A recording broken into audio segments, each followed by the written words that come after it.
لوگ اچھائی کی دعائیں کرتے ہیں، اچھائی کی دعائیں کرتے ہیں، اسی طرح بعض اوقات بد دعائیں بھی کرتے ہیں، برائی کی دعا.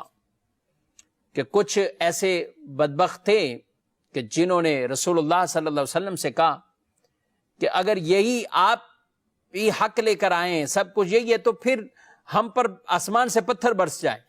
اللہ نے ان پر ایسے عذاب نازل نہیں کیے. کیوں نہیں کیے؟ وَمَا كَانَ اللَّهُ لِيُعَذِّبَهُمْ وَأَنْتَ فِيهِمْ. اے محبوب آپ ان میں موجود ہیں تو اللہ کی یہ شان نہیں کہ انہیں اللہ عذاب دے.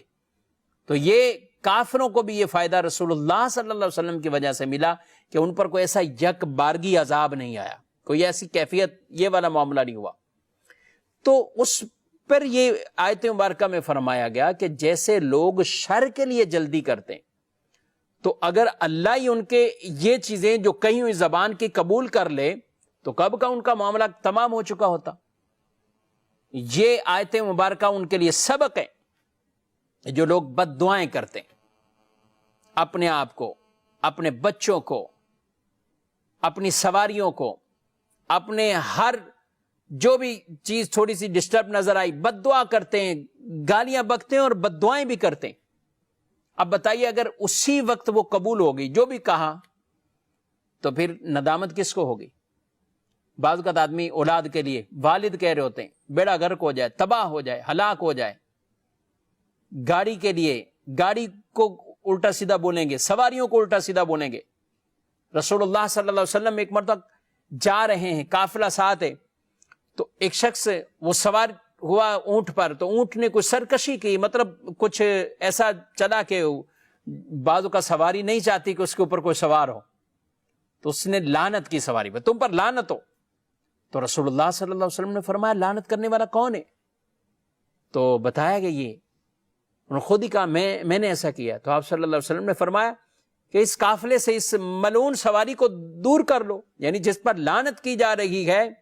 اب یہی موقع اور وقت اگر قبولیت کا ہو تو کہا ہمارے قافلے سے اس سواری کو دور کرو. اور یہ بات کی تعلیم ارشاد فرمائے گی کہ نہ تم اپنے آپ کو بد دعا دو، نہ اپنی اولاد کو بد دعا دو، اور نہ ہی اپنے اموال کو بد دعا دو، کہ کہیں ایسا نہ ہو کہ وہ گھڑی قبولیت والی ہو اور پھر تمہیں ندامت ہو.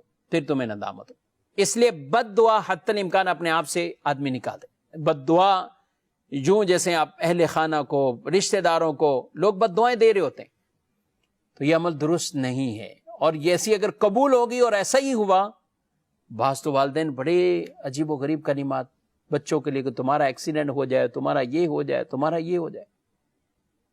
ٹھیک ہے، ہم اس اولاد کو بھی کہیں گے کہ اپنے ماں باپ کے ساتھ ایسا سلوک نہ کرو کہ تمہارے ماں باپ تمہیں اس قدر بد دعائیں دینے پر وہ اتر آئیں. پھر بھی ماں باپ سے کہا جائے گا کہ آپ ایسا نہ کیجیے، ان کو بد دعائیں نہ دیں.